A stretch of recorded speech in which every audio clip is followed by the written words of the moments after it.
ইসরায়েলকে মধ্যপ্রাচ্যের ক্যান্সার এবং বৈশ্বিক শান্তি ও নিরাপত্তার জন্য হুমকি হিসেবে আখ্যায়িত করেছে উত্তর কোরিয়া। এক বিবৃতিতে দেশটির পররাষ্ট্র মন্ত্রণালয় জানায়, ইরানের ওপর ইসরায়েলের হামলা মানবতার বিরুদ্ধে অপরাধ। তেহরানের আত্মরক্ষার অধিকার নিয়ে প্রশ্ন তুলে উল্টো আগুনে ঘি ঢালছে যুক্তরাষ্ট্রসহ পশ্চিমা জোট বলেও অভিযোগ করেছে পিয়ংইয়ং। গেল শুক্রবার থেকে ইরানের সামরিক ও পরমাণু স্থাপনায় হামলা চালিয়ে আসছে ইসরায়েল। সর্বোচ্চ ধর্মীয় নেতা আয়াতুল্লাহ আলী খামেনি ঘনিষ্ঠ সামরিক কর্মকর্তাদের হত্যার দাবিও করছে তেল আবিব। যদিও বিভিন্ন গণমাধ্যম বলছে, নেতানিয়াহু বাহিনীর বিমান হামলার আঘাতে হতাহতদের বেশিরভাগই সাধারণ ইরানি। চলমান সংঘাতে বৃহস্পতিবার ইরানের পক্ষে নিজেদের অবস্থান জানিয়েছে কিম জং উনের দেশ উত্তর কোরিয়া। ইরানের পারমাণবিক ও জ্বালানি স্থাপনায় ইসরায়েলের সামরিক হামলা মানবতা বিরোধী অপরাধ উল্লেখ করে তীব্র নিন্দা জানিয়েছে পিয়ংইয়ং। রাষ্ট্রীয় বার্তা সংস্থা কেসিএনএতে প্রকাশিত এক বিবৃতিতে বলা হয়, ইরানি সাধারণ নাগরিকদের হত্যার দায় এড়াতে পারে না তেল আবিব।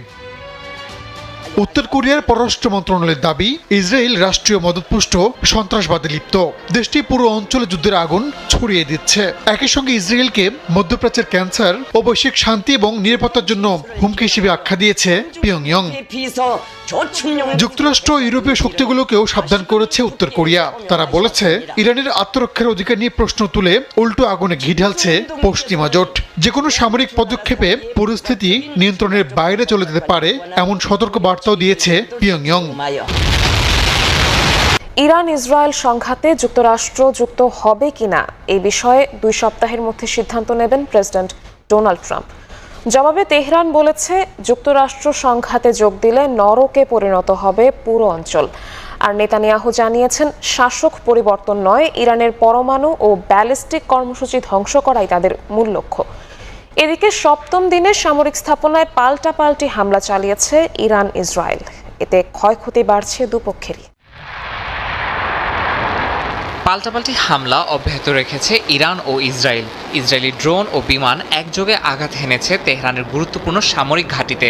ইরানের অভ্যন্তরীণ নিরাপত্তা শাখার বিশেষ বাহিনীর সদর দফতর, সম্প্রচার কেন্দ্র ও গুরুত্বপূর্ণ ভবনে চালানো হয়েছে হামলা। ইসরায়েল বলছে, এসব স্থাপনায় তাদের জন্য কৌশলগত হুমকি। প্রতিটি হামলার লক্ষ্য ছিল ইরানকে দুর্বল করে দেয়া এবং পরমাণু কর্মসূচির সক্ষমতা ধ্বংস করা। তেহরানে হামলার পর একাধিক জায়গায় অনুষ্ঠিত হয় নিহতদের জানাজা।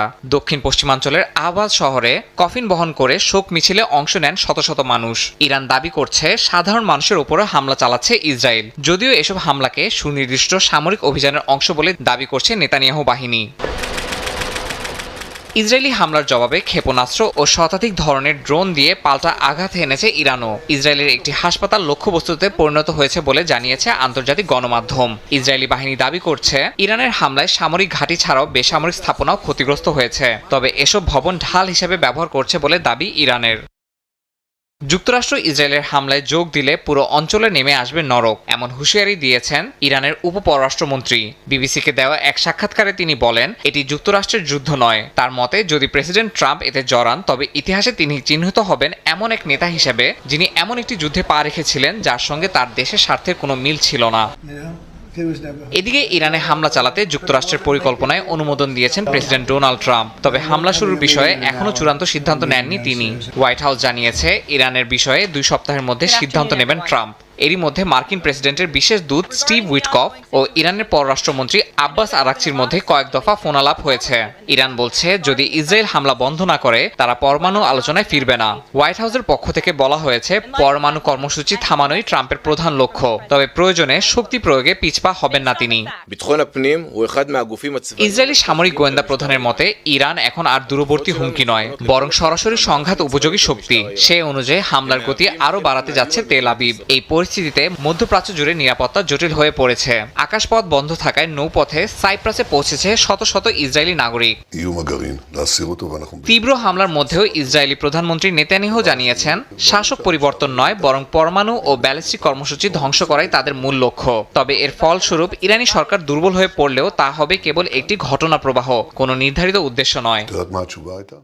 ইরান পারমাণবিক অস্ত্র তৈরি করছে এমন কোনো প্রমাণ পায়নি জাতিসংঘ। এক বিবৃতিতে বিষয়টি নিশ্চিত করেছেন আন্তর্জাতিক পরমাণু শক্তি সংস্থার মহাপরিচালক রাফায়েল গ্রোসি। বলেন, অতীতে পারমাণবিক অস্ত্র উন্নয়নের সঙ্গে দেশটির সম্পর্ক থাকলেও বর্তমানে সেই উপাদানগুলো পাওয়া যায়নি।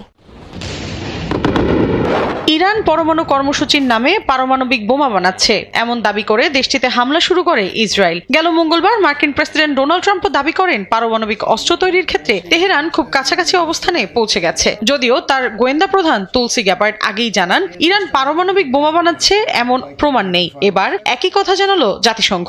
সংস্থাটির পর্যবেক্ষক দল জানিয়েছে ইরান পারমাণবিক অস্ত্র তৈরি করছে এমন কোনো প্রমাণ তারা পায়নি। এরই মধ্যে আন্তর্জাতিক পরমাণু শক্তি সংস্থার মহাপরিচালক রাফায়েল গ্রোসি এক সাক্ষাৎকারে বলেন কে সঠিক এবং কে ভুল তা নিয়ে প্রতিযোগিতা চলছে। ইরান হয়তো পর্যাপ্ত পরিমাণে সমৃদ্ধ ইউরেনিয়াম রাখে, তবে এটিকে একটি কার্যকর পারমাণবিক অস্ত্রে রূপান্তর করতে আরও প্রযুক্তি ও ব্যাপক পরীক্ষা প্রয়োজন। তিনি আরো বলেন অতীতে কিছু কার্যকলাপ ছিল যা পারমাণবিক অস্ত্র উন্নয়নের সঙ্গে সম্পর্কিত, কিন্তু বর্তমানে সেই উৎপাদনগুলো পাওয়া যায়নি।